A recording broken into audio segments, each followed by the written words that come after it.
Welcome to the No Quit Living podcast. Our primary objective is to motivate and inspire our listeners to never quit. The reality of life is simple. We all fall. We all fail. At times, we get knocked down.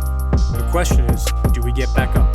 Are we stronger? Are we better prepared to attain the maximum of our potential? Thank you for joining our No Quit tribe. As you go for your greatness today, never quit. And remember, we rise by lifting others up. Welcome to episode number 327 of the No Quit Living podcast. I'm your host, Christopher J. Worth, and today's theme of the day is the one thing. Our quote of the day comes to us from Steve Jobs. Do not try to do everything. Do one thing well.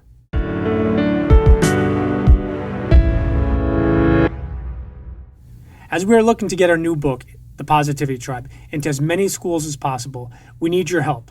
So please help us by grabbing yourself a copy or two anywhere books are sold, or by heading on over to thepositivitytribe.com. A couple weeks back, I had the opportunity to record on Andy Neary's podcast, and I'm grateful that he returned the favor. I had an absolute blast connecting with him, and I hope you enjoy today's episode. Andy, I'd like to welcome you to the No Quit Living podcast. I am so excited to be here, Chris. This is going to be fun. We had a good conversation offline already, so we're kind of jacked up. For our listeners, we had a fantastic conversation. We had some baseball, some steroids, some fun stuff. So good thing we didn't record that. First question I ask everybody is, are you ready to positively impact at least one person today? My mission every single morning, man. As you know, the number one objective of our show is to motivate and inspire listeners to never give up. I was curious if you have a no-quit story of your own, or perhaps a challenging time where you could have given up or given in, but you didn't. You know, it's funny when I think about that question, Chris, because people who know that I played pro baseball might think it has something to do with baseball, but it actually doesn't. I go back to 2010, and at that time we were still living in Wisconsin. I was working in an insurance position that I hated, and I was about a couple months post a bad car accident. So I was driving down the highway on an icy April afternoon in Wisconsin. Actually got hit by two semis. Bad accident, walked away, for as bad as it sounds, I actually walked away pretty okay, shattered hand. But other than that, was pretty lucky, except very shooken, right? Very shaken. And then like a month after that accident, my girlfriend broke up with me. And so I remember this moment like it was yesterday. I was literally sitting, I think it was June or July of 2010. I was sitting in my office, and all of a sudden, like this panic, this fear came over me.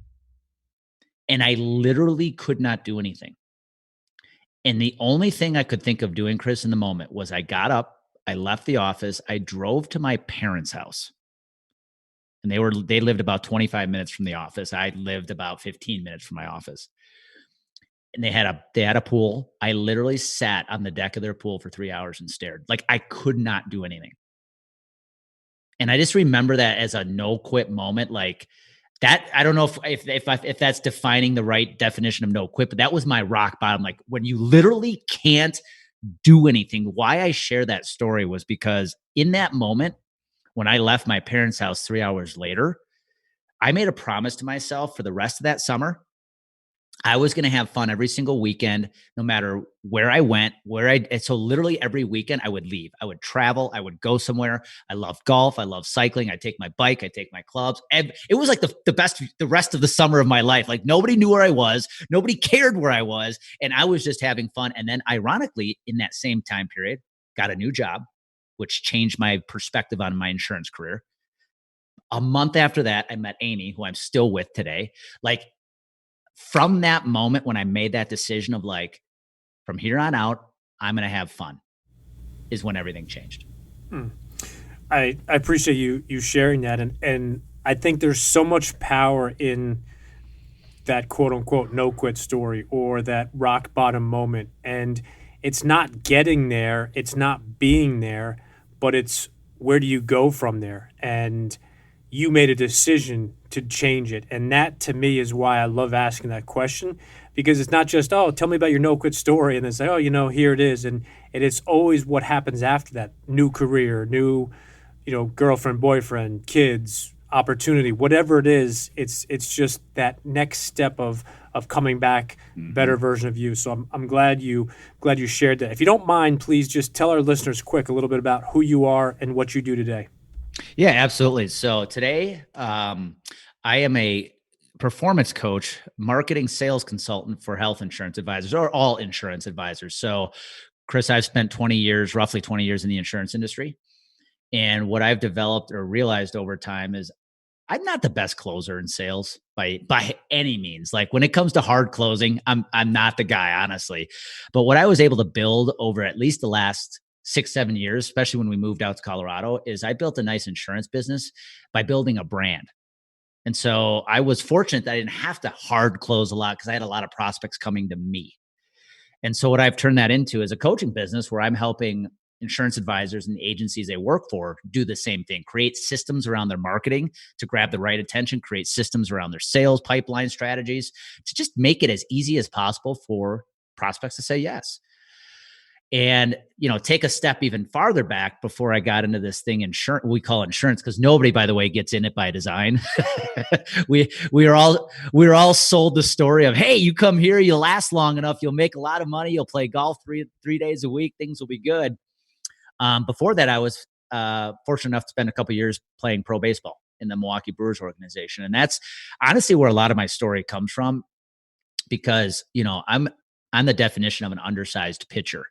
I pitched in high school, college, pro ball. I'm 5'9". In high school, I weighed 145 pounds, so not what you call an over intimidating presence, but earned the opportunity to play pitch at the Division I level at the University of Wisconsin Milwaukee. Had a really successful second half of my career at the University of Wisconsin Milwaukee, and signed as a free agent in the Milwaukee Brewers organization. And the thing that happened at that point was everything I had done so well to get to that point, I let go, get away from me.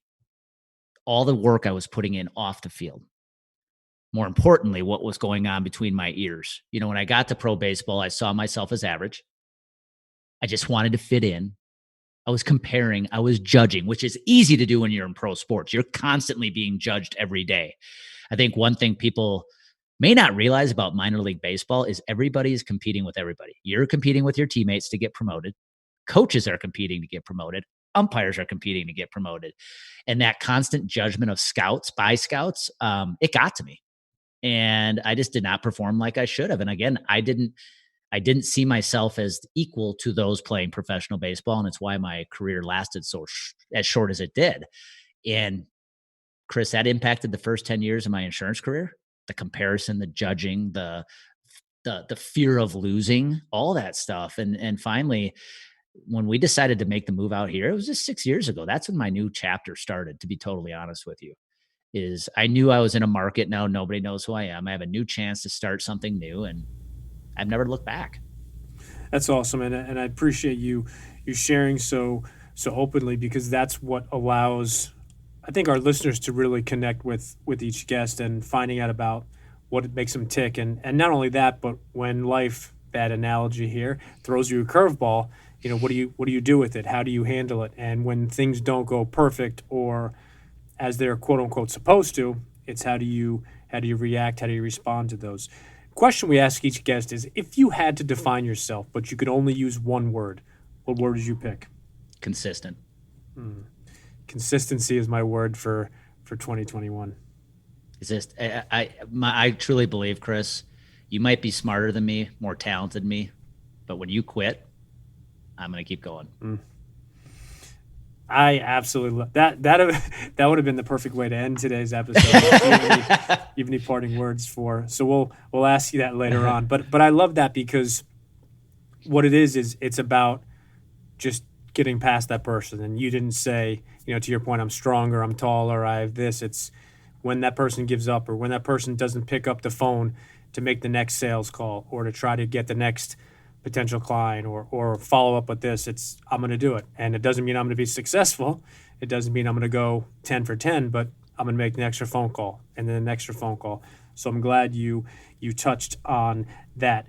We talk about the value of books, and I'm an avid reader myself. So I got to ask you if you've read anything recently, or perhaps you're currently reading something that you'd like to recommend to our listeners. One I'd love to recommend, and another one I'd love to just refer because it ties into what we just talked about. The book I just got done reading was the E-Myth Revisited. So not the original copy, but the second copy. And I needed to hear it because I knew with my coaching business and as I'm growing, and I needed to become a better CEO of it. And so I literally have had that book on our shelf for 3 or 4 years, never read it. And then all of a sudden I heard it a couple times referenced by people in podcasts. I'm like, yeah, maybe I should read it. And it definitely opened my eyes. Like it was a game changer. But the book, if somebody said, what is the number one book you would recommend to somebody to get started on personal development or growing a business or sales, the one thing, because they have a quote in that book that ties to the consistency. The reason most people are not the reason most people don't have success is because they fear the monotony of success. The people who are successful, they do the boring crap every single day. LeBron James dunks on TV, but do you know what he does off TV? Tom Brady throws Super Bowls, what seems to be in every Super Bowl. But do you know what he does the other 364 days? Like no one sees the boring, monotonous stuff they go through. And most people aren't successful because they're not willing to go through it. You and I were talking about Instagram, the social media world. We want instant success. That's not what it couldn't be farther from the truth. It's about getting up every day and doing the monotonous, boring things consistently day after day. You touched on about 3 different really powerful, important things. And the last thing I just want to echo for a second to any of our listeners with social media is it's not about one video, one comment, one like. It's about consistency. And I know for a fact there's nobody who could say they could care less whether they get 100 likes or none.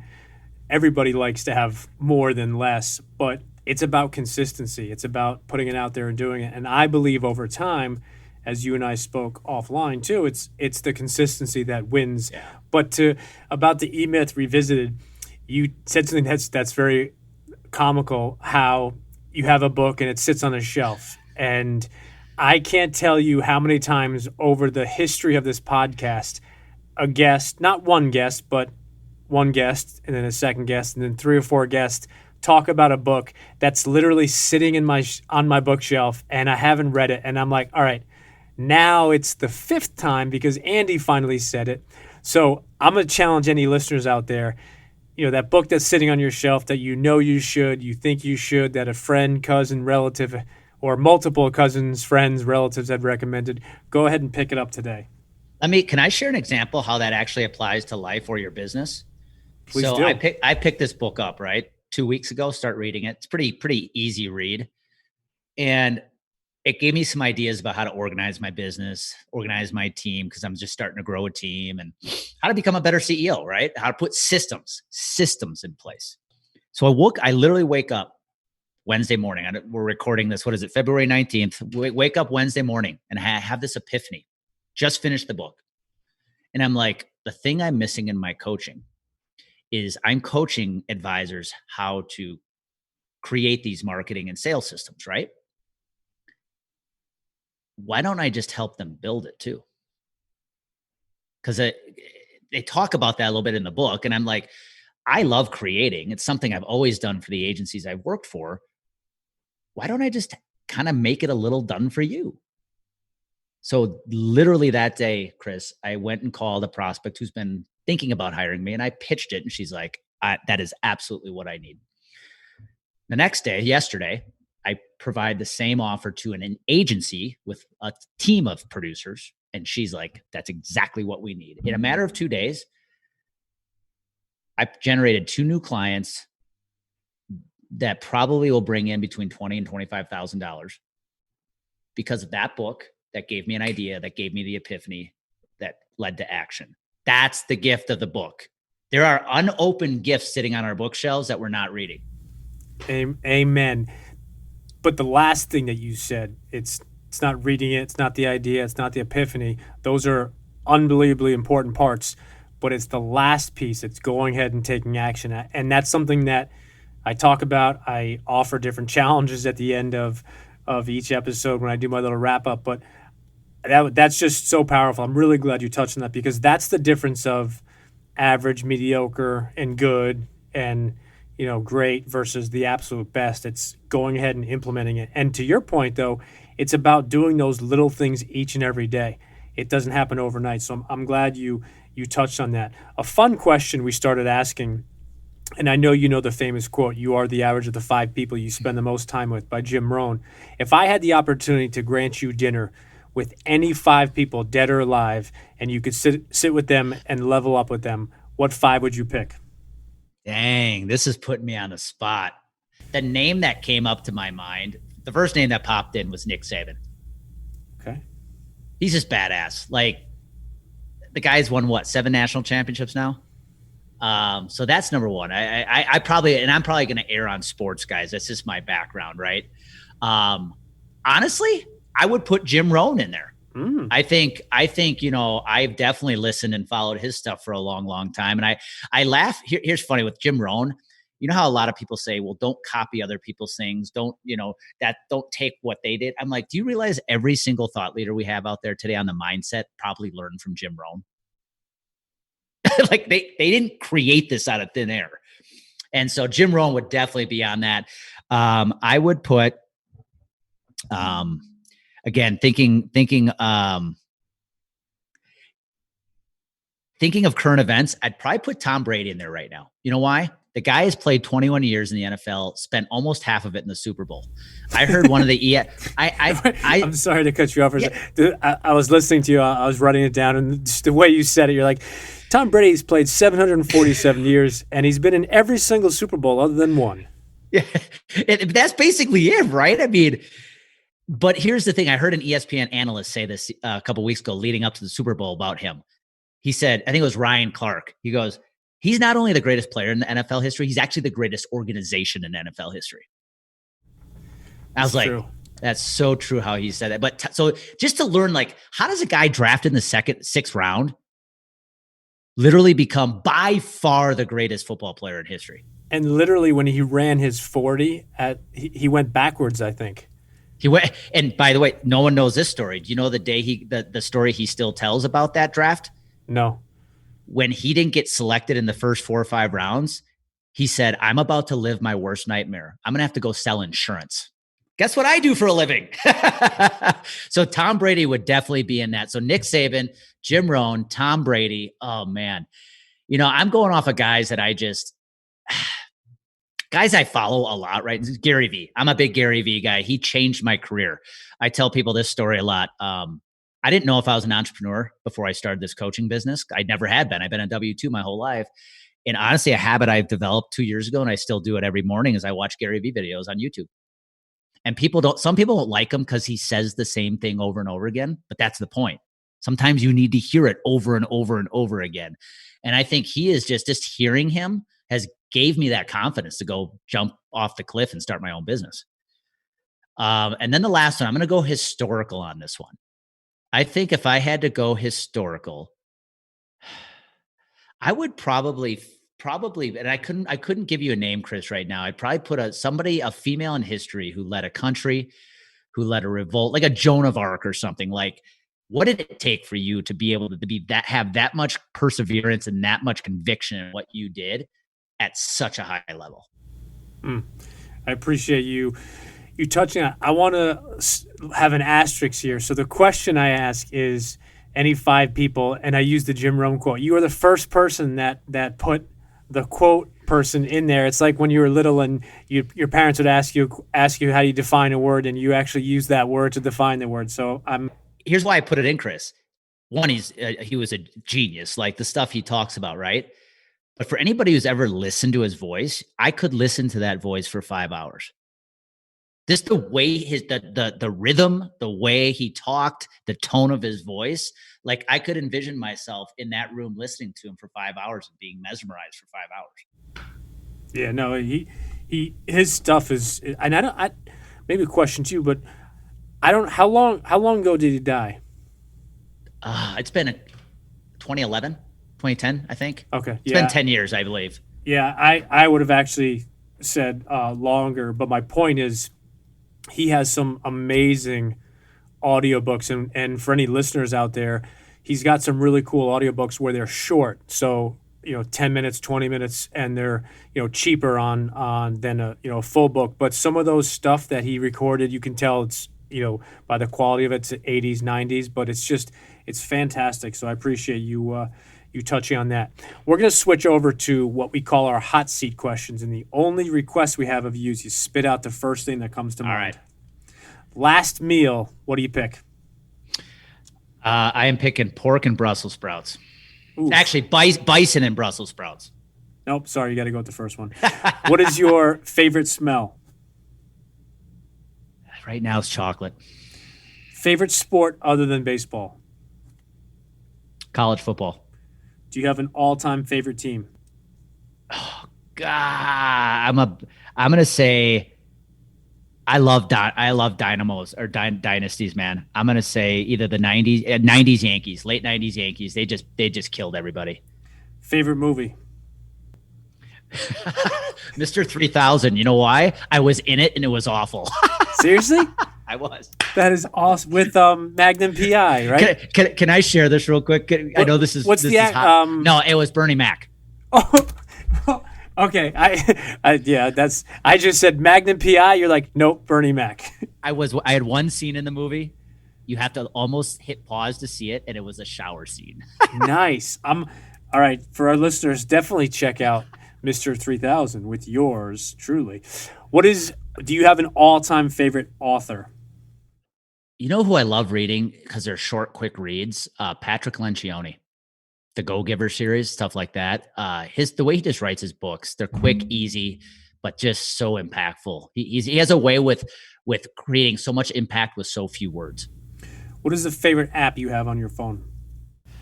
It's my business, LinkedIn. What is the background picture on your phone? Our dog, our 15-and-a-half-year-old boss lady, Maisie. Do you have an all-time favorite book? The One Thing. And what is your favorite quote? It's one everybody's been telling me so many times lately, Chris. Just be you. Just be you. Your job in life is to be you. It's a fantastic quote, and I think it stands out today as 2021's been a challenging year as following up from 2020. If you could quickly just tell our listeners also about your podcast and the best way they can find you, connect with you, and follow you. Yeah, I appreciate that. So Bullpen Sessions podcast, I've built it as a way to impact young athletes, current and former pro athletes, or business, any executives, people in business who are in transition. Because my transition from baseball to real world was not so good. And so I interview current, former pro athletes, those tied to sports, about that topic of what does it take to excel at the highest level in sports, and how do you apply that same mindset to life and business. And they can find that on all podcasts. All podcast, yep. Spotify, Apple, YouTube, anywhere they want it. Anywhere you can find a podcast, you can find the Bullpen Session. And what about social media and connecting with you as well? Yep. Best two ways to connect with me on social media are on LinkedIn and Instagram. Andy_Neary at Instagram is my Instagram handle. Speaking of that, real quick, Instagram, wanted to ask if there's one or two people that put out positive content that you would like to recommend to our listeners for them to follow. Absolutely. One is a mentor of mine, and he helped me. He's helped me and still helps me with my money mindset. Chris Harder, Harder. He had a podcast that he just rebranded. It used to be called For the Love of Money. It's now called The Chris Harder Show. Fabulous guy on all topics of money. I would also put out there, could say you, Chris, right? You put a lot of positive stuff out there, but I'm going to say, honestly, I'm going to give my girlfriend a plug, Amy. She's got a lot of positive content out there. And her handle is Amy. I think it's Amy_Clout, CLOUTE. She throws a lot of good positive mindset stuff out into the Instagram universe. And last question I have for you is if you have any parting words you'd like to leave with our listeners today. Comes down to 3 words: consistency, persistency, and patience. I love those 3 words. I especially love the first one, consistency. Andy, I truly appreciate you being here, and I know that you and I will connect again soon. Yeah. Appreciate that, man. Thank you.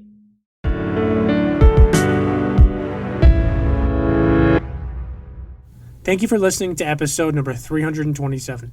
Andy mentioned the book, The One Thing, a couple different times on today's episode, and if you have not yet read that book by Gary Keller, I definitely recommend it. To end today's episode, I would like to challenge you to look at your own life, both personally and professionally, and identify areas where you sometimes focus on too many things at the same time. To quote Leonard Nimoy, if you chase two rabbits, you will lose them both. And remember, we rise by lifting others up. And lastly, to our listeners, thank you. We truly appreciate your time, and we hope our episodes inspire you to keep on attacking life and never giving up. To quote Dr. Norman Vincent Peale, it's always too early to quit.